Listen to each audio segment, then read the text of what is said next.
ये कैसी इज्जत है कि आप मैसेज भिजवाएं कि तुम्हारी बेटी 14 और 15 साल की हो गई है?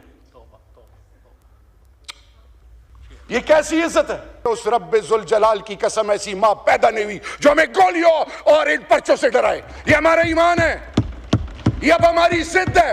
राना साहब से कहें कि अगर कोई बात है तो मुझे सामने बैठाएं। मैं आज राना साहब बड़े खुले दिल से, आपकी उम्र मुझसे बड़ी, आपकी इज्जत मुझ पर फर्ज है, और आपकी पार्टी के बगैर ये हुकूमत 1 इंच आगे नहीं जा सकती। वो अलग बात है कि अब इसके बाद टेलीफोन आने शुरू हो गए हों, और ये अगर ना होता तो मेरी 7 पुश्ते भी मुझे माफ ना करती। और फिर माएं बहनों बेटियों पे हाथ डालते हैं। ये तो 60-70 साल की जिंदगी अल्लाह के दरबार में, फिर आप क्या करेंगे? ना करें, सद तक ना जाएं। चेयरमैन साहब इनको बताएं और सुनने वाले सुन लें।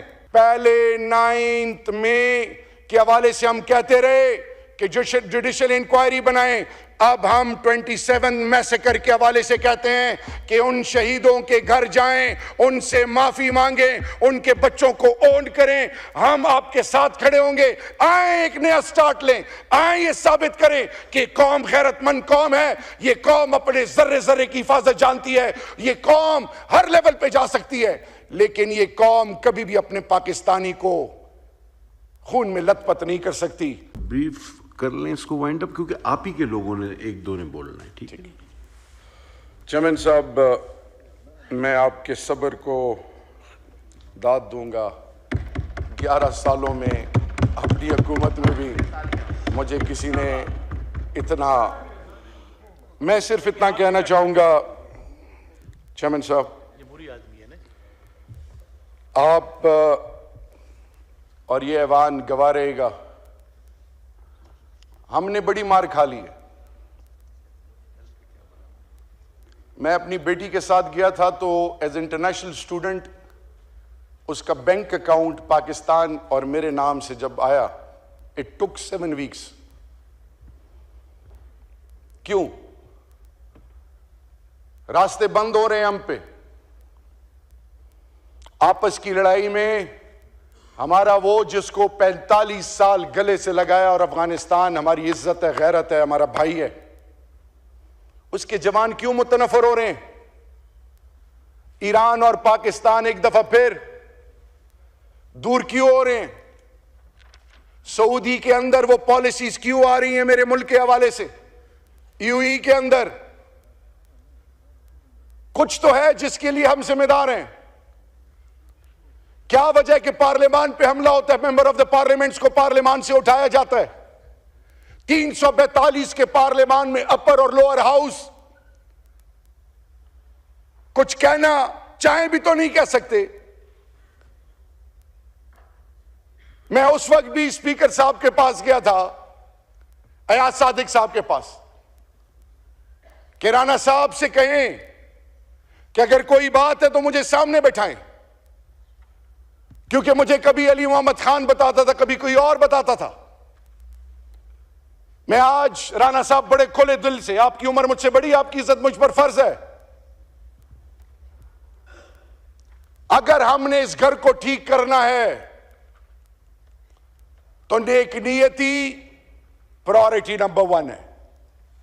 और अगर किसी के ज़हन में यह है कि गोलियों से डरा देंगे या पर्चों से डरा देंगे, उस रब्बे जुल जलाल की कसम, ऐसी मां पैदा नहीं हुई जो हमें गोलियों और इन पर्चों से डराए। ये हमारा ईमान है, ये अब हमारी जिद है। इमरान खान को इस कौम की जरूरत है, इस पार्लियामान और इस मुल्क के अंदर तमाम पॉलिटिकल पार्टीज के बीच में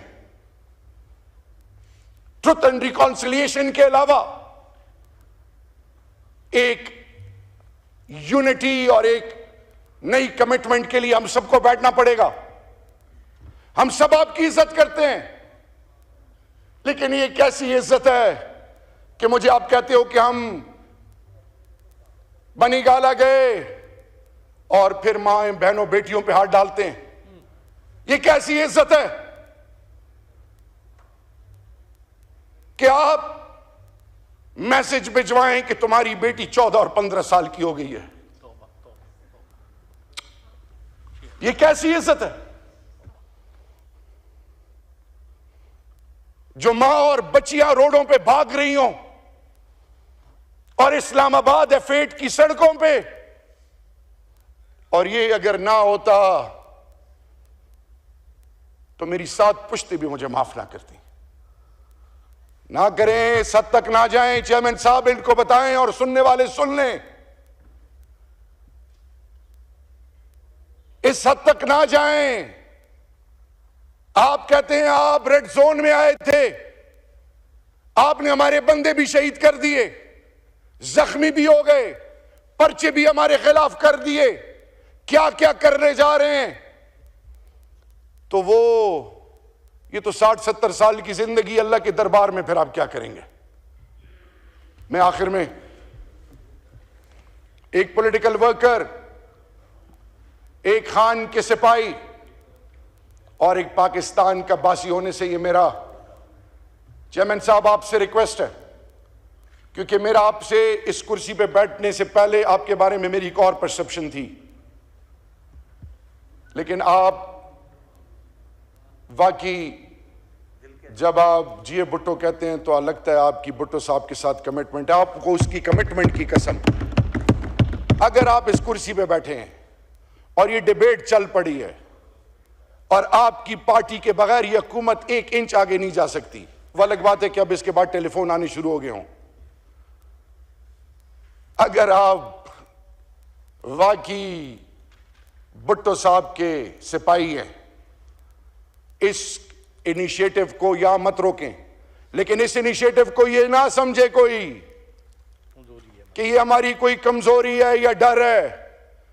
पहले 9 मई के हवाले से हम कहते रहे कि जुडिशियल इंक्वायरी बनाएं, अब हम 27 मैसेकर के हवाले से कहते हैं कि उन शहीदों के घर जाएं, उनसे माफी मांगें, उनके बच्चों को ओन करें। हम आपके साथ खड़े होंगे।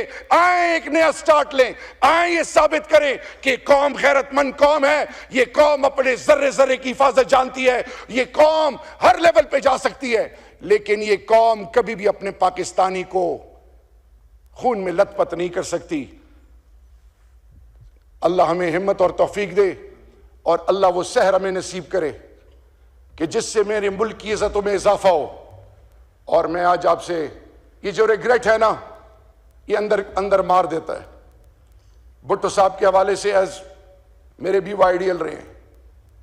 मैं आज आपसे रिक्वेस्ट करूंगा, इमरान खान साहब जो अंदर हैं, 3 किस्म के लोग उनसे मिल रहे हैं, family, political team and legal team. मैं आज आपको कहना चाह रहा हूं, इमरान खान को आपने जितनी तकलीफ देनी है दे दें। क्योंकि मुझसे जब किसी ने पूछा कि इमरान खान के बारे में क्या राय रखते हो, तो मैंने कहा जब मैं इमरान खान से मिलता हूं मेरा अल्लाह पर ईमान और मजबूत होता है। उसको आप शिकस्त नहीं दे सकते, नहीं दे सकते, नहीं दे सकते। उनके साथ बैठ के बात करें और फिर वो पाकिस्तान जिस पर आने वाली नस्लें आप और इन सब पर फख्र करेंगी। आपको क्रेडिट इसलिए जाएगा कि चाहे जो भी हालात है 2024 के इलेक्शन के, जो मैं फॉर्म 45-47 में पढ़ना नहीं चाहता, इनिशिएटिव लें, पीपल्स पार्टी लीड करे। आपका वैसे भी उस शहर से ताल्लुक है जो पाकिस्तान की माँ है, पाकिस्तान के बासियों को अपने गोद में लेके पालती है। अल्लाह हमें तौफीक दे कि हम मुत्तफिक हों, अल्लाह हमें तौफीक दे कि हम जालिम के खिलाफ खड़े हों। और जिसने मेरी धरती माँ को और इस मुल्क के कौम को लूटा है, अल्लाह तू उसको अपनी पकड़ में ले। पाकिस्तान और इमरान खान जिंदाबाद और पाइंदाबाद। शुक्रिया आफरीदी साहब।